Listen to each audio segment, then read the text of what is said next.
Broadcasts of HIKI NŌ are made possible by the support of viewers like you. Mahalo. And by Bank of Hawaii Foundation, investing in Hawaii's future by promoting collaboration, critical thinking, and other 21st century skills through HIKI NŌ.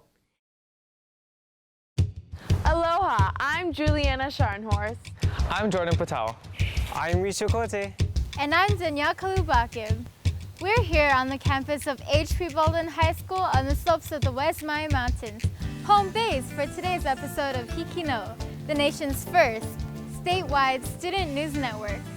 HIKI NŌ means can do, and you'll see just what students from our team of schools can do. This episode's team is made up of intermediate and high schools from 4 islands.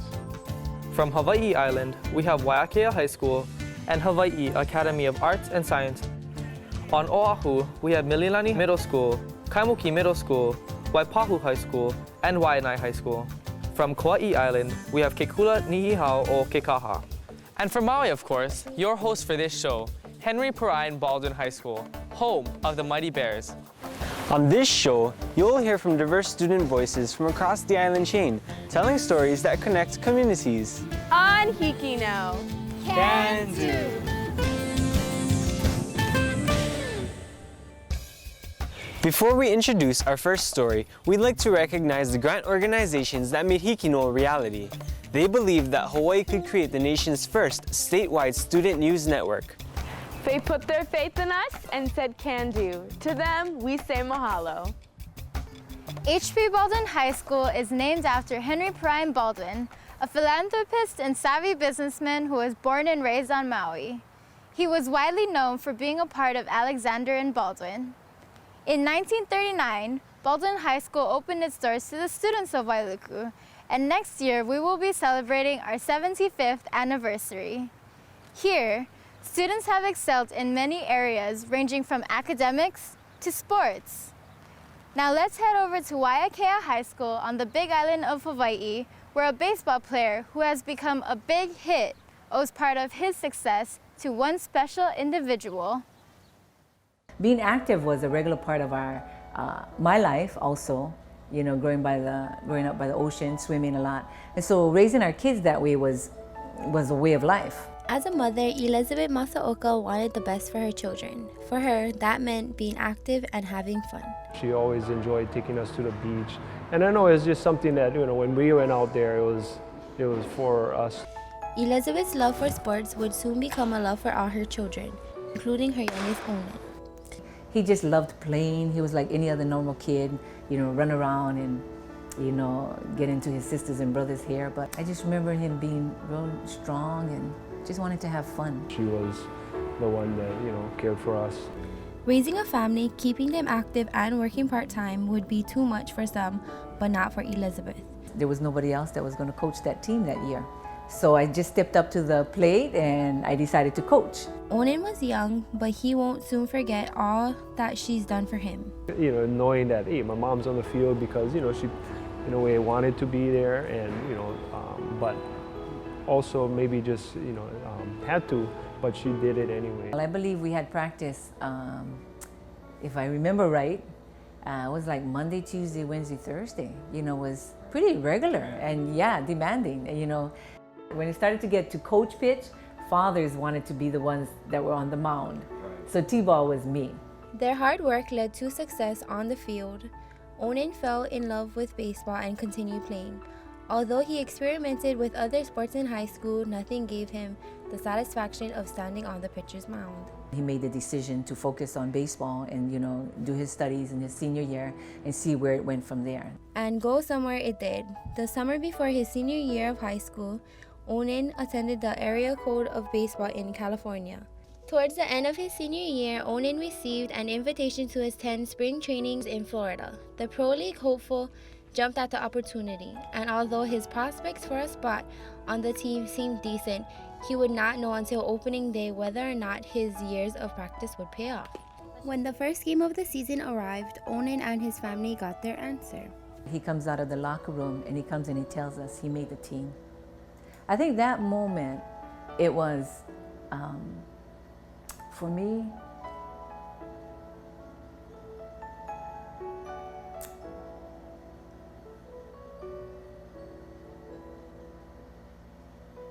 is his hard work, Onen's hard work of the previous years doing the farm system, and working his way up.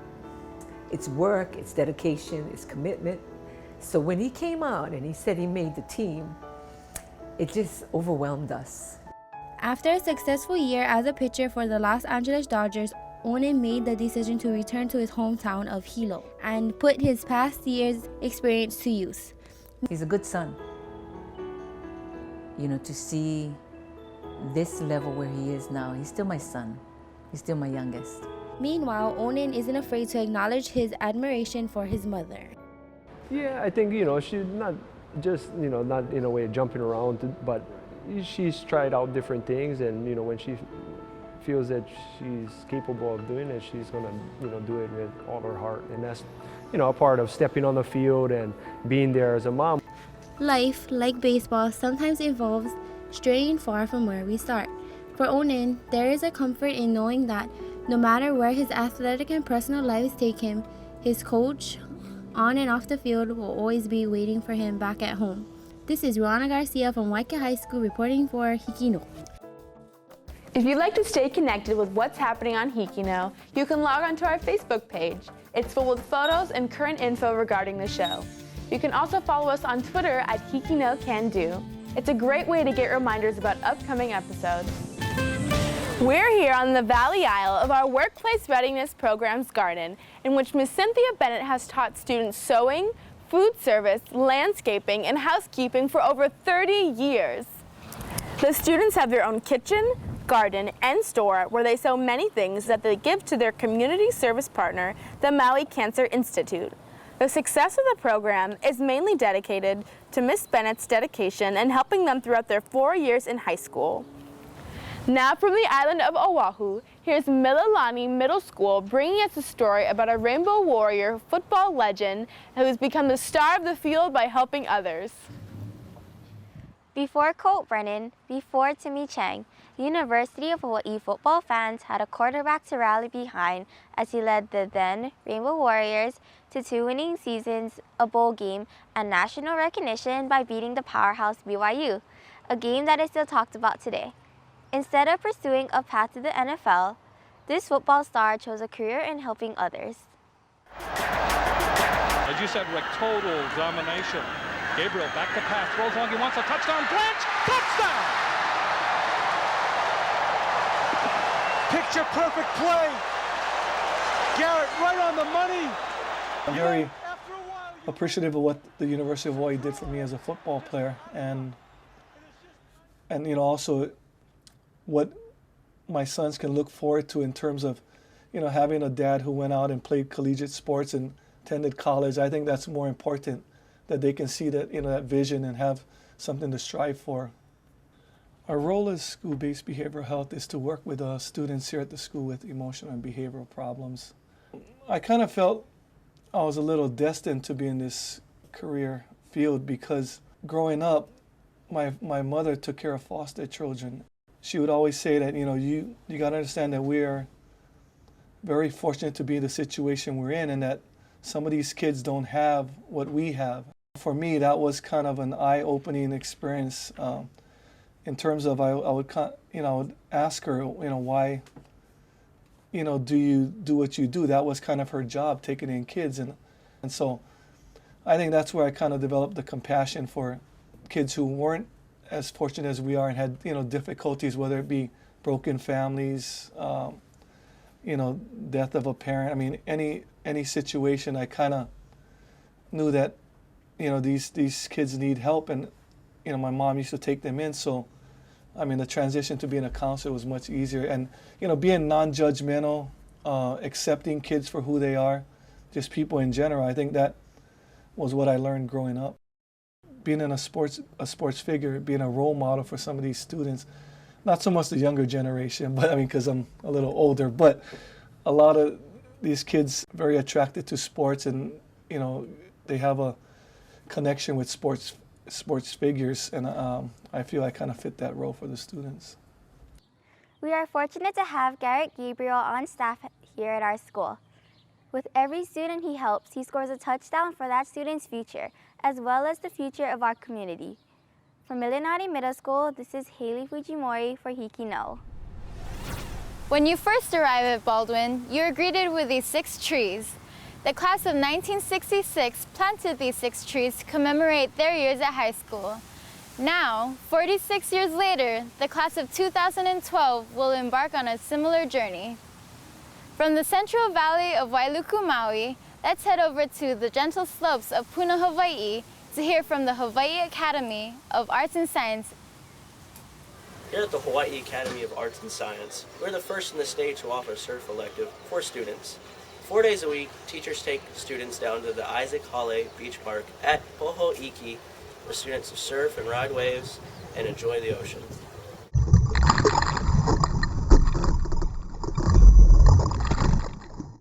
It was always a dream of mine to have surfing as a PE elective, because when you think of Hawaiian sports, what do you think of?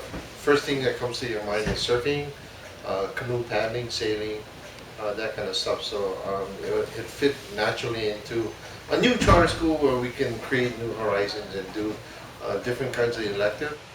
Well, I'd say surf class actually gives me a time to go surf. I've got such a busy schedule with playing sports. I've practiced at nearly every day after school, games during the weekend, so I have close to no actual free time to go surfing on my own. So surf class actually gives me that time to go get in the water and catch some waves.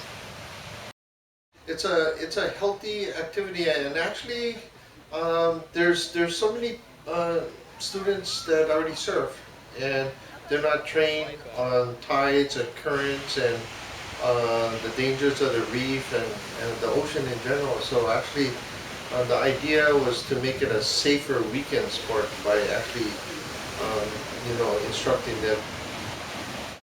And they're taking care of themselves, they're being healthy, we're teaching them a healthy sport, how to get a natural high. So Haas benefits from it tremendously because the atmosphere at Haas is definitely better when the students come back from their surf class happier. It's infectious. We all got to start somewhere, and it's kind of cool being able to help someone develop their surfing skills, and then you can always be a part of their lives forever. This is Jonathan Carroll for the Hawaii Academy of Arts and Science.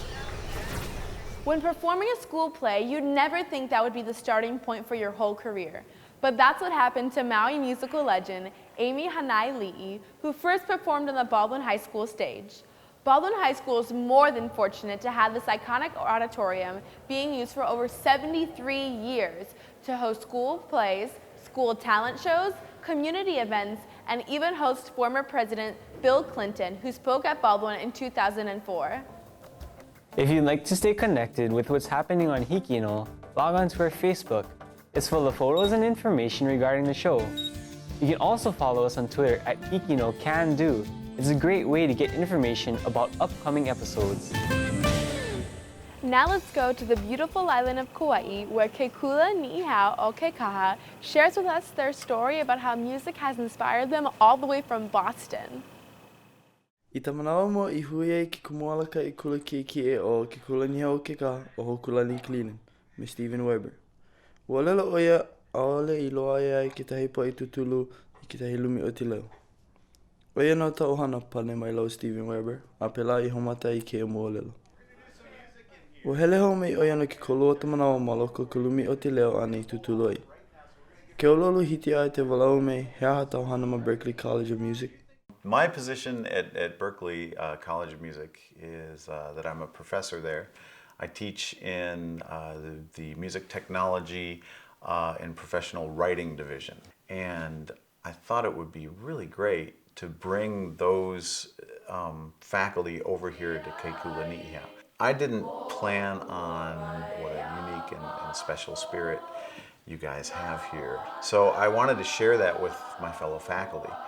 And it just seemed like it would be perfect to also add an educational component to that and bring the faculty over here to Kula Niihau. O te mana'o nui o te ia pili ana me Berklee loa'a I nā haumana ta manawa tūpono e ho'olohe ai I nā ano mele like ole e like me ka string trio, opera, jazz, blues, gospel, rock, apela. I know that the string trio, they got so much out of the exchange. It was incredible.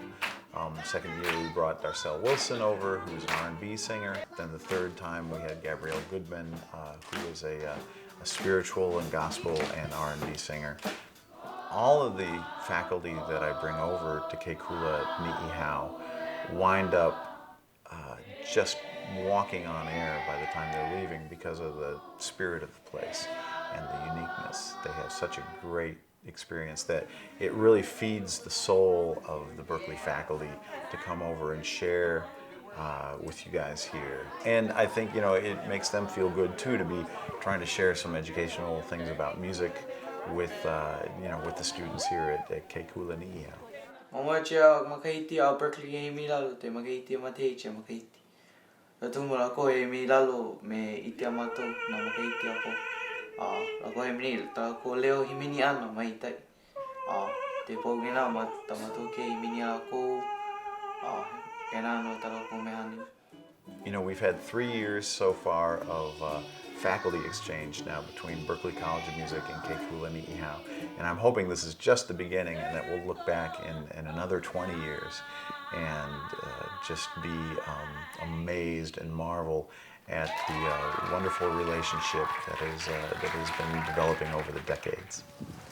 Mai ke Kula Niihau O Kekaha, o vo o kui ni neo ma HIKI NŌ PBS Hawaii. Similar to music, art has been used to tell stories, like our Baldwin mural that was painted 12 years ago. A collaboration between a teacher, some students, and a longtime custodian created the story of the Waia'anae, the four waters of the Central Valley. Waihe'e, Wai'ehu, Wailuku, and Waikupu, each one flowing connecting 3 phases in life. The rough waters where a student learns, the settling pond where education takes place, and finally, the flow of water, nourished by Mother Earth, that is sustained through education. Over on the island of Oahu, there's a teacher at Kaimuki Middle School who knows that even though it may be raining now, it'll never storm forever, and that every now and then a rainbow will appear. You can see Mrs. Camila Ma'i'i smile from a mile away. Have you ever felt discriminated against because of the way you look? Ms. Ma'i'i's smiles weren't always easy, being forced to ride buses to a racially segregated school in St. Petersburg, Florida. Standard 865 and 866 really experienced prejudice where it was negative for me was in high school. It was a very large high school, and there were only 2 of us with brown skin, both of Filipino ancestry, myself and a boy named Jamie. Ms. Ma'i'i enjoys spending her time helping young people experience life. I've been a Girl Scout leader for 12 years, teaching and trying to empower young women, especially in the realm of outdoor training. In school, she also ties in her past experiences into lessons about all cultures.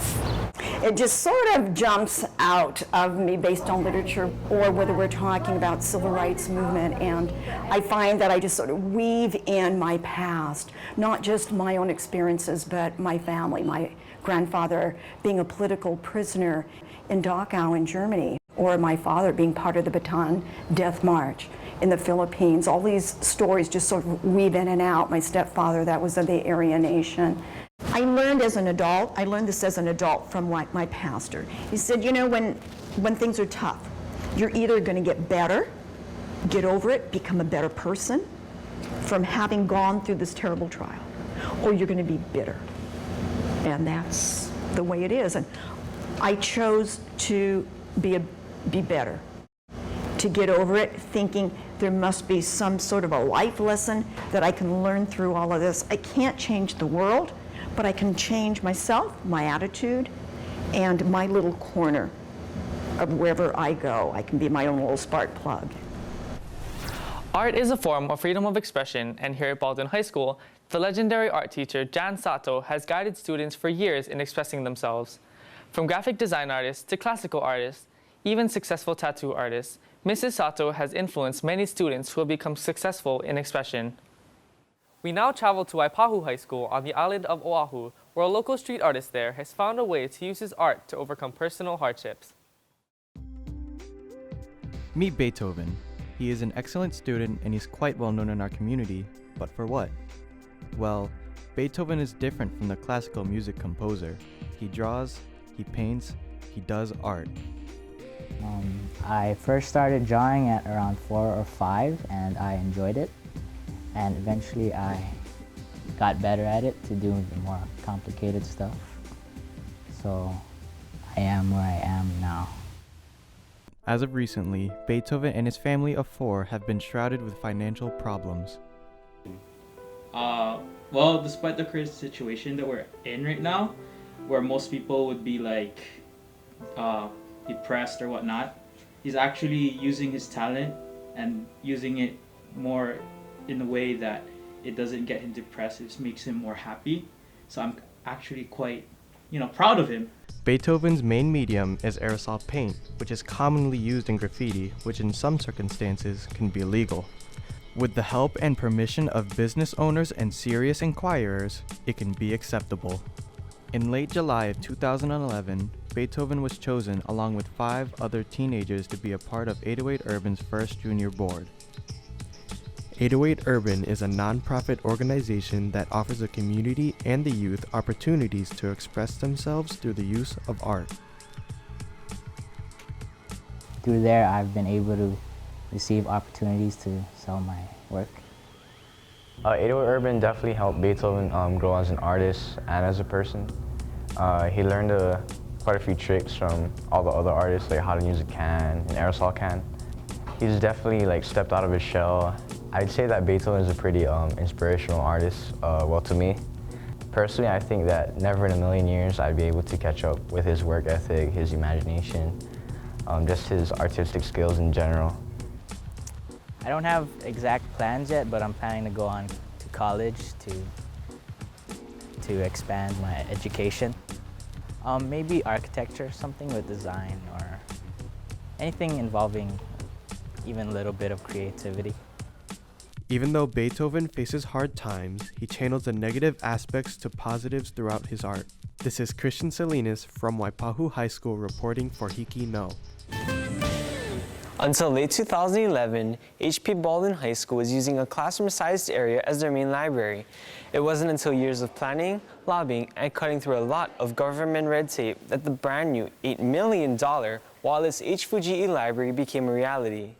Equipped with teacher meeting rooms, a digital media room, and an array of books, the library also stands as a LEED certified building, boasting advanced energy-saving technology. Like the struggle of obtaining a new library, Hawaii's teachers are struggling in finding a settlement in their contracts. Over on Oahu, here's Waianae High School with their story. I enjoy coming to work because there are students who are in need, who are in crisis, that I feel like if somebody is here for them that they can talk to or they can turn to, then I want to be available to them. And Lian He has been there for them, working in education since 1979. Even when her pay got cut last year, this Waianae High School counselor believes she's in the right profession. There wasn't any other occupation that I wanted to go into, and once I actually started doing the job, I really enjoyed it a lot. I really like working with high school students, so I started looking for a high school position, and Waianae High School opened up, and I've been here since. And I really enjoy working here. I love the students here because they have good hearts, they work hard, and they're motivated. Her students will say the same. She's a good person to talk to when you need help. Like, she gives you lots of advice, and she's not afraid to give her opinions.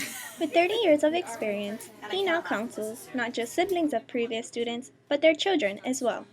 I get to watch students grow and mature and become successful citizens of Waianae mostly. Like, there's no jobs available. Lian He still sits at her desk for the same reason, the love of her students, and the rewards that come with it. Maybe. And it's rewarding because it's something they've gone through together. Jenna Munoz from Waianae High School for HIKI NŌ. Well, that's it for this week's show. We hope you've enjoyed the inspiring stories that were shared from around our islands. So join us next week to see what the students of Hawaii can do, only on HIKI NŌ and only on PBS Hawaii. We now leave you with a montage of the sights and sounds of our campus on the slopes of the West Maui Mountains. See you next time on HIKI NŌ. Aloha!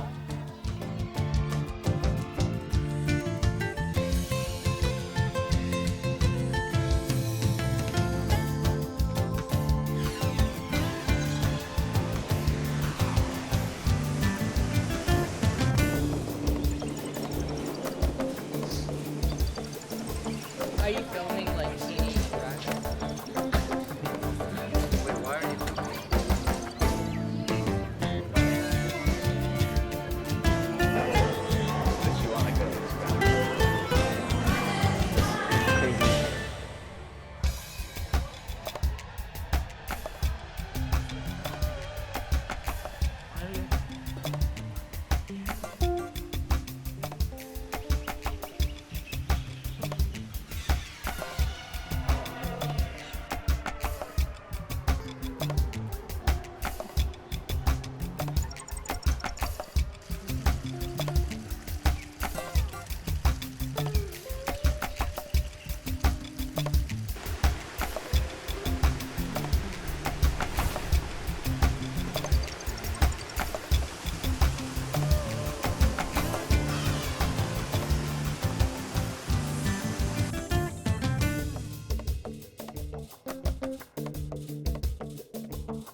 Broadcasts of HIKI NŌ are made possible by the support of viewers like you. Mahalo. And by Bank of Hawaii Foundation, investing in Hawaii's future by promoting collaboration, critical thinking, and other 21st century skills through HIKI NŌ.